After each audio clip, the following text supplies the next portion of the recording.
Morning, everybody. Welcome back. Watch This with Joe and Kevin, minus Joe.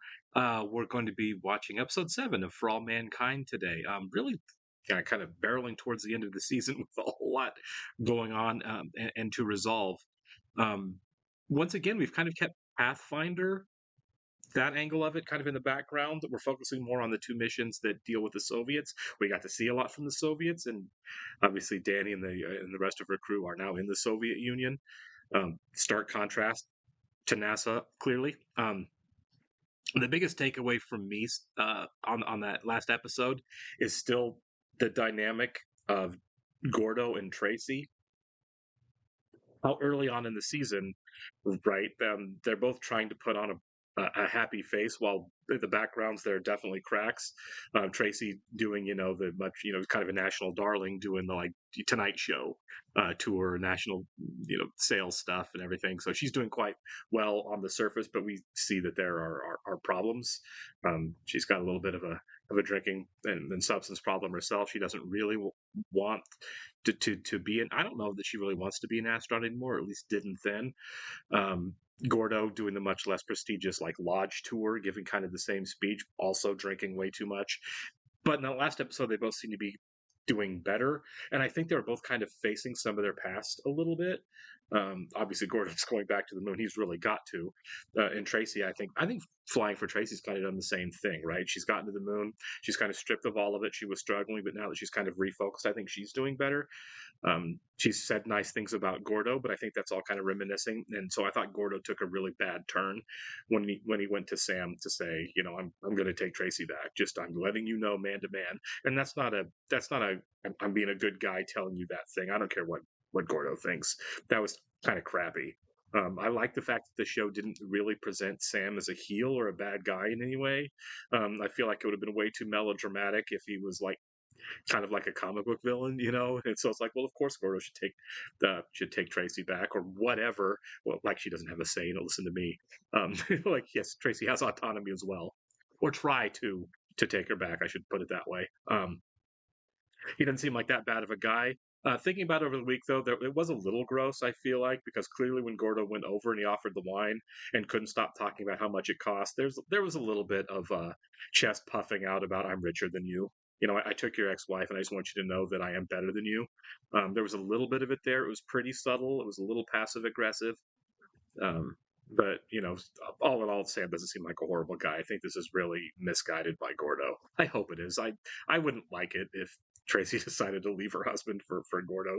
That's not a thing in the real world people should do. I know it's television, and I didn't ever get to see much of them as a great couple in the first season because Gordo was cheating on her so much. But there were times that things went really well, like during Apollo 25. And then the other thing, and the reason I bring it up is the name of this episode is "Don't Be Cruel," which obviously Karen said, it's a song that she has previously and now recently danced by herself to. I'm kind of wondering what kind of crossroads she's at because she doesn't seem that fulfilled in her life. Um, Ironically, she seemed much more fulfilled season one when she was Shane's mom and Ed's wife, right? And she wasn't, and she was uncomfortable with the fact that other women like Tracy were trying to be anything more than that. Like that really confounded her. And now this season, it seemed like she was doing more herself, running and owning the outpost. But that I don't think it's still there. I think that something's still off. Um, her and Ed seem to be getting along fine. That wonderful scene with Kelly, the breakdown and then the recollection where they just everyone kind of comes back together over Kelly's decision to join the Naval Academy. But I still don't think we're all there. And because this one's called "Don't Be Cruel," I think this is probably going to be an episode where at least a little bit we focus on Karen's um, discomfort, I guess, with her life or disenfranchisement. I don't with being married to Ed, or I don't know, but I don't think that's a small story, and I think we're going to focus on it here, which is great because you know early on, Karen, I was like, come on, man. But as the show went on, especially after Shane got hurt and ultimately died, Karen was a great character. The performance obviously has been magnificent all the way around. But I've really come to like and respect Karen as a character a lot. Um, so What I expect from her is sincerity at some point, right? If she's struggling with her marriage or with her role in her world, I kind of have confidence that she's going to say it because she did it with Ed when she told him to go back to space. So we'll see. All right, I've been talking too much. Let's go and jump into it here. I do want to thank all of our Patreon subscribers for being here with us.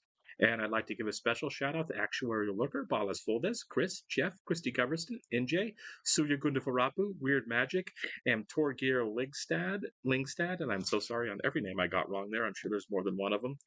Thank you so much, guys. I'm happy you're here with us. If you would like to see a full-length reaction to this and everything else we've watched or watching, please check out the link in the description below our Patreon page.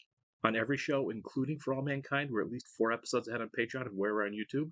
So you can jump over to Patreon and keep going. Once you watch the YouTube edits here, if you'd like, you will have to sync and watch along on your own Apple Plus. You're only going to see and hear me for copyright purposes. The show does complex characters so well. My father had a heart attack. It doesn't sound good. I'm so sorry.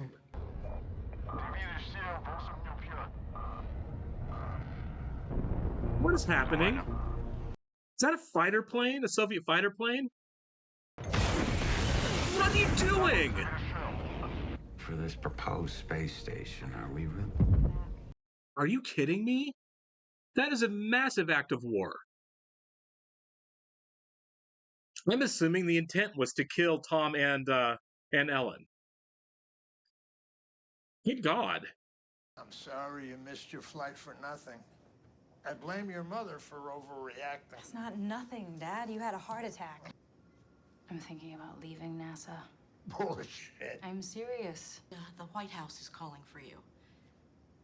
The White House? That's what they Is said. Ellen she can't leave because is she getting promoted into Tom's job? From Moscow, still no official confirmation of the plane's downing. Just that there was, quote, an accident. This is a terrible What the hell is start. that airliner doing flying over Sakhalin? It's not even on its flight path. All that matters is that I haven't been able to reach Poole and Morrison in Star City. I've tried every line. It's radio silence. Until the president appoints a permanent replacement, I'll be fulfilling Tom's duties as acting administrator. Podesta! Let me out! Yeah, I'd be losing it too. You have a way to get in touch with Star City? That secret line or, I don't know, something that might put us closer to making contact with our people? What can I do? When you get me the telephone, I will call Moscow and tell them that I'm not being tortured. Soviets admitted for the first time one of their fighters shot down the jumbo jet and the 269 people on board. But How's she holding up? Oh, she's a machine. Phone hasn't stopped ringing all day. She keeps going and going. Wonderful, Senator. Thank you. Yeah, Pam's realized that she's we not can going to talk leave. more about that, of course. So, Pam. What if my dad didn't have a heart attack? I would have been on that plane. I would have been sitting right next to Tom, the two of us. You're here. Alive. With me. Surprised that the escalation between the two countries hasn't gotten worse than it has. That we're such a clear violation, such a clear assassination. It's an honor to speak with you. Well, I'm sorry it's under these circumstances. So am I. Tom was a great American. The Pentagon just received these reconnaissance photographs. It appears that the Soviets have put their Barrage shuttle on the launch pad. After KAL and after what's going on in Panama, we're concerned that they might be trying to introduce a new weapon. It's like I'm looking at plans for our shuttle. The orbiters are exactly alike. That's what happens when the KGB steals the plans for our shuttle. So if they copied our boosters to that extent, it's just a matter of time until this thing blows up. So they prevented the Challenger explosion with the O-rings. The other thing is if you do tell them, then you're admitting that you've taken that information. Maybe I'm ready to sell you the bar today. Are you serious? $390. Sold. Wow. I'm sorry. I'm sorry. Did I just sell you the outpost? May I come in? Would she have a choice? Yeah. I am engineer. Hey, are you going to tell me why I'm held prisoner here? This is not a prison. Sure as hell feels like one. When I first heard about Soyuz Apollo, I knew we had no choice but to agree, because we would look cynical if we did not. Maybe it could change the world. When you finally go out this door, Do it with your head up. I don't like that line, actually. Yeah, don't look like you were beaten. They beat you, not physically beating, but like emotionally beaten. Oh, okay. I was like, why did he arm her? He didn't. She gets to carve her name in the door. Oh, Molly, thank God. Sometimes people can surprise you, restore your faith in humanity. If I can find a way to get along with Bill, so can you. He's not going to be the last difficult person you come across in your career. Yeah. You're probably right. I don't really know which way is up. Everything's Yeah, things have to be pretty overwhelming. Yeah. There's a crisis, and then the military swoops in and they take control. It'll be the end of NASA as we know it. You have to prove to them that you've got things under control. Show them how tough you are. The president has decided to arm Pathfinder. Wow, just like that. Right. We're also moving up the retaking of Lunar Claim Site 357 Bravo. It will happen within 48 hours. It's still daylight up there. The whole idea was to use the cover of lunar night to maintain the element of surprise. And not to mention, these guys haven't finished their training. These were my recommendations, Margot. Oh, did not see that coming. Hope to see you again and continue planning this mission together. Yes, I as well hope this. About a year ago, we discovered a defective component in our Oh my shuttle God. design. A flaw. The ring would harden in cold weather and fail to seal the joints. Wow, did she just leak classified information? If temperatures were to dip unexpectedly, there would be a substantial risk of failure. I get why she did it, and yeah, lives were at risk and everything, but that wasn't her call to make as far as doing that. Her mom died in childbirth. I feel ready to move on. I get that, but I wonder if she hasn't any idea what. Am I the only one getting a weird vibe right now? Like that look. Danny. Wait. Yeah.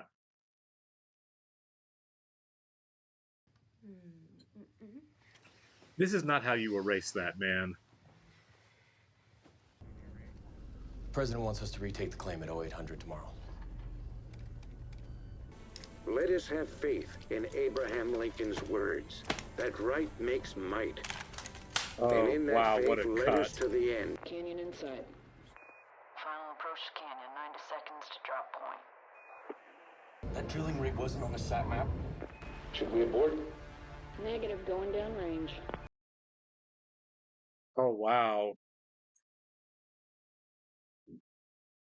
We have the site. I repeat, we have the site. Okay. I assume it's going to still escalate. I assume we're not done. Check off guns and all. I think someone's eventually going to get shot, and I don't think it's going to be great. I don't wonder how close to war we get. I don't think we'll obviously get there. We still have several years of the show. It would be a really dark show if by the end of season 2, everyone died in a nuclear holocaust. So the ick factor that's hanging over this episode for me was Karen kissing Danny back.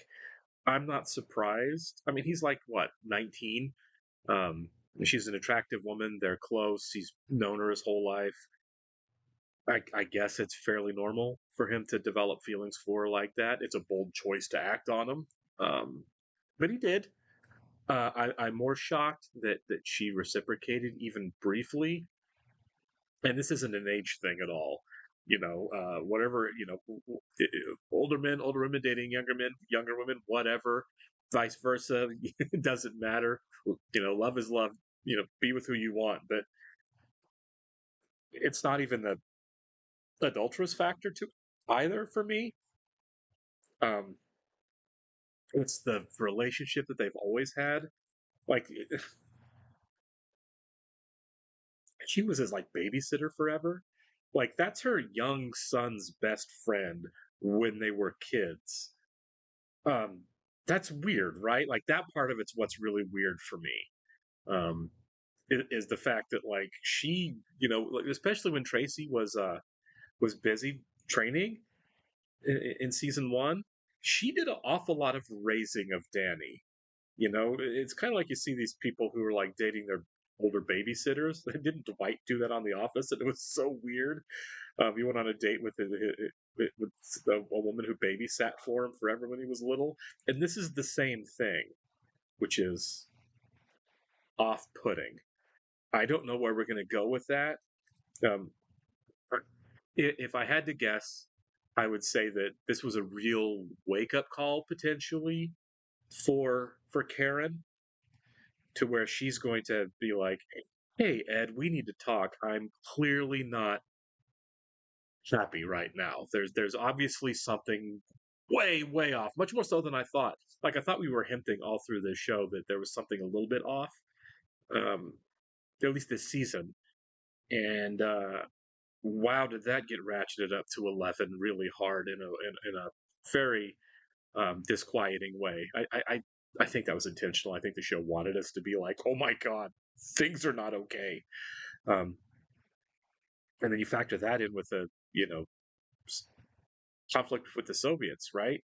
Tom getting killed by a commercial plane being shot down. And I have to be honest, spying or not, I think the fact that you see a commercial plane flying over, you say, hey, we contact the plane and warn them to get lost.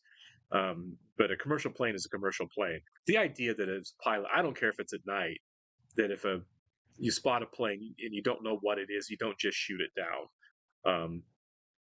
So I don't buy I had no idea it was a commercial plane thing. I don't think anybody would, right?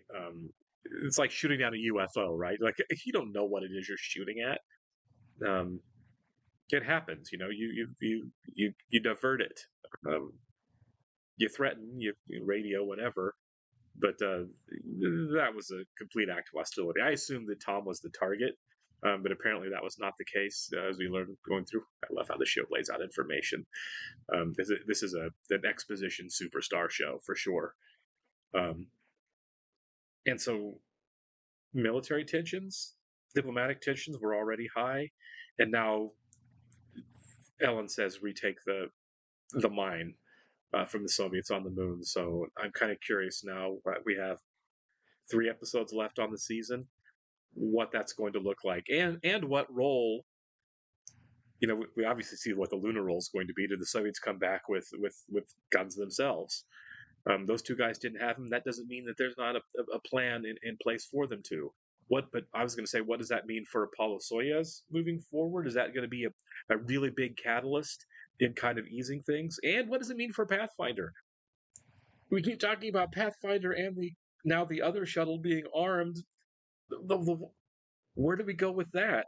This is going to be a very tense last 3 episodes for sure.